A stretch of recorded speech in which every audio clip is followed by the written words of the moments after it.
বাংলাদেশের প্রত্যন্ত অঞ্চল থেকে যারা আমার এই ভিডিওটা দেখবেন এবং শেয়ার করবেন প্রত্যেককে আমার ব্যক্তিগতভাবে ধন্যবাদ দিচ্ছি। রাষ্ট্রীয় ব্যবস্থা দুর্বল হইলে এবং রাষ্ট্রের শাসন কার্য বা রাষ্ট্রের আইন যখন সঠিকভাবে ইমপ্লিমেন্ট করা না হয়, সেক্ষেত্রে বাংলাদেশের কোন ধরনের দুর্ঘটনা ঘটতে পারে সে বিষয় নিয়ে আমরা আজকে লাইভ করছি। ইতিপূর্বে আপনারা পত্রপত্রিকায় এবং মিডিয়ায় দেখেছেন যে উত্তরাতে বিমানের একজন এমডি মিস্টার শফিকুর রহমান এবং তার স্ত্রী বিথি আক্তার যে মোহনা নামের 11 বছরের একটি শিশু কন্যাকে কিভাবে নির্যাতন করেছেন। এই শিশু কন্যা গরিব ঘরের একটি মেয়ে, তার ঘরে গৃহকর্মী হিসেবে কাজ করতেন এবং তার শরীরের বিভিন্ন স্থানে যেভাবে ক্ষতবিক্ষত করেছেন এবং বাস্কেট বাংলাদেশের গণমানুষের কাছে এবং বাংলার গ্রাম পর্যায় থেকে শুরু করে বিভিন্ন স্তরে কিন্তু আজকে বিমানের এমডি শফিকুর রহমান সাহেব যে অপ্রীতিকর ঘটনা ঘটিয়েছেন এবং যে অমানবিকভাবে মোহনা নামের একটি শিশু মেয়েকে নির্যাতন করেছেন, যে বিষয়টা দৃষ্টিগোচর হচ্ছে জাতির কাছে এবং একটি মামলা গ্রহণ করে আসামি দুজনকে গ্রেপ্তার করেছেন, অনারেবল কোর্টে ফরওয়ার্ড করেছেন এবং লার্নেট কোর্ট সিডব্লিউ বলে জেল হাজতে দিয়েছেন। কিন্তু আজকের রাষ্ট্রীয় ব্যবস্থাপনার কারণে এবং রাষ্ট্রের শাসন কার্য দুর্বল থাকার কারণে, সরকারের স্বরাষ্ট্র মন্ত্রণালয়ের ব্যর্থতার কারণে যে শিশু মোহনার জীবনের দুর্ঘটনা ঘটেছেন, আগামী দিনে তিনি দেশে থাকলেও এবং তার জীবন কিভাবে চলবেন বা তিনি যে ক্ষতিগ্রস্ত হয়েছেন, তার যে অত্যাচার হয়েছেন, রাষ্ট্র তার জন্য কি করবেন এবং এই আসামির কি হওয়া উচিত সে বিষয়ে আজকে আমরা উপস্থাপনা করছি। আমার পাশে বসা আছেন আমার learned friend, Bangladesh supreme court দ্বারা আইনজীবী এবং সাবেক ছাত্রনেতা জনাব স্বপন চৌধুরী আমার সামনে উপস্থিত রয়েছেন। আমি আপনার মতামত সম্পর্কে বিষয়ে আপনি একটু ব্যক্ত করেন। ধন্যবাদ।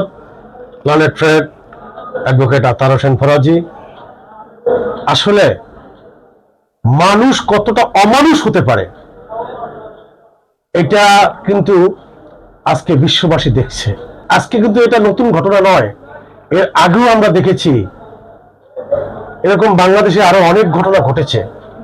শিশু নির্যাতন, একটা শিশু ভাতের অভাবে, সংসারের অভাবে একটা শিশু বাবা মা একজনের হেফাজতে দেয়, কিন্তু পক্ষান্তরে আমরা কি দেখতে পাই, ওই যে মানুষ নামের অমানুষগুলো যাদের টাকার অহংকার, টাকার গরমে, ফ্যামিলি আভিজাত্যের কারণে ওই ছোট্ট শিশুটিকে যেভাবে দিনের পর দিন সামান্য একটু পান থেকে চুল খসলেই দিনের পর দিন যেভাবে তাকে নির্যাতন করা হয়, তার যে অবস্থা হয় সেটা আবার নতুন করে আমরা গত 3 তারিখে দেখলাম যে অমানুষ বাংলাদেশ বিমান এয়ারলাইন্সের একজন এমডি, তার স্ত্রী সহ যে গ্রেপ্তার হইলেন।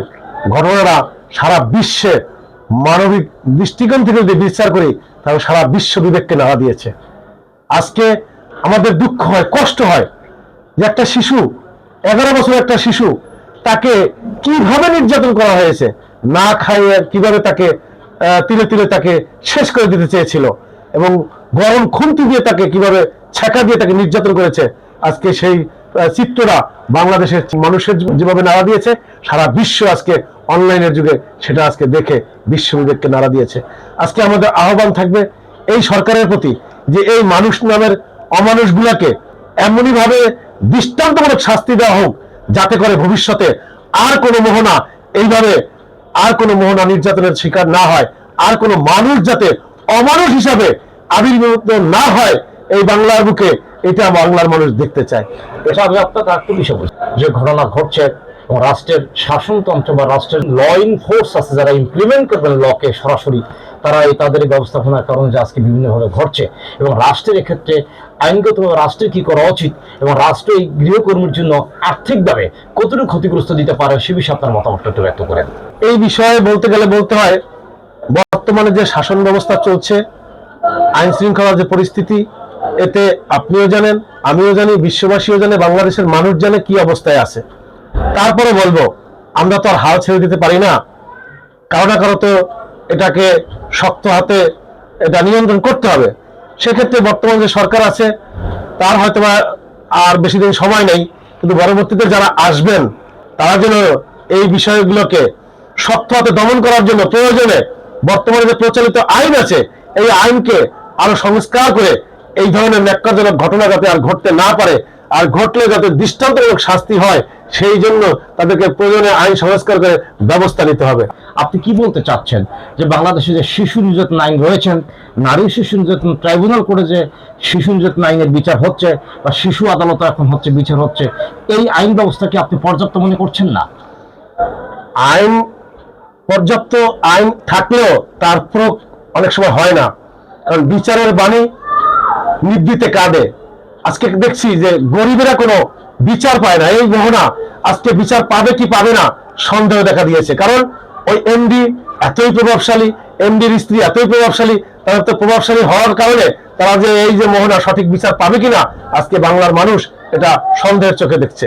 এই কারণেই আইন সবার জন্য সমান, এটা শুধু কাগজে কলমে আছে, কিন্তু বাস্তবে আমরা তা দেখছি না। তাহলে আপনার বক্তব্যটা হচ্ছে যে ল ইমপ্লিমেন্ট করতে হবে অনারেবল কোর্টের মাধ্যমে, এবং বাংলাদেশের প্রত্যন্ত অঞ্চলের মানুষ এখন চাচ্ছে যে বাংলাদেশে নারী শিশু নির্যাতন দমন আইন রয়েছেন, পাশাপাশি যে শিশু আইন রয়েছেন, শিশুদেরকে নির্যাতন করার যে আইন রয়েছেন, এই আইনগুলোকে সঠিকভাবে তার কোর্টে ইমপ্লিমেন্ট করা হয়, এই বিষয়টা আপনি বলতে চাচ্ছেন। পাশাপাশি আপনাকে আমি আরেকটু প্রশ্ন করছি, সরকারের কত টাকা মিনিমাম আর্থিক ঘাটতি দেওয়া উচিত অদূর ভবিষ্যতে মোহনার তার জীবন যৌবন এবং মোহনার ভবিষ্যৎ জীবন কি অতিবাহিত করবে সে মর্মে কি আর্থিক প্ল্যানটিটা হওয়া উচিত, এবং সে আর্থিক প্ল্যানটি সম্পর্কে আপনি বলেন, এবং সে আর্থিকটা এই এমডির অর্থ থেকে যাবে কিনা সে বিষয়ে মতামত ব্যক্ত করেন।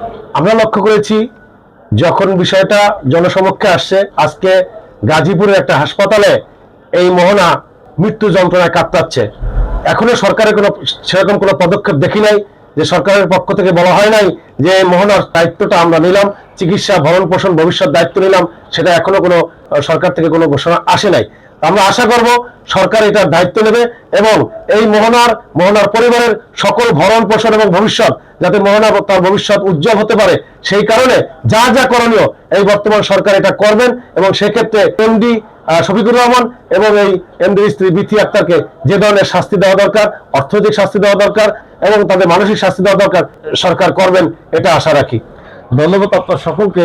এই মুহূর্তে আমরা যে বিষয়টা বলতে চাচ্ছি যে বাংলাদেশ সরকারের আন্ডারে দেশ চলছেন এবং এই সরকার শাসন ব্যবস্থা থেকে সকল কার্যক্রম পরিচালনা করছেন, এবং মোহনার যেভাবে অত্যাচার করছেন এমডি, এবং তাতে মোহনার জীবনের যে অবস্থান হচ্ছে, মোহনার লাইফে যে ঘটনা ঘটছে সেটা হয়তো অপূরণীয়। আজকে মোহনা হাসপাতালে কাঁদছেন একটা 11 বছর শিশুকে যেভাবে নির্যাতন করা হয়েছে।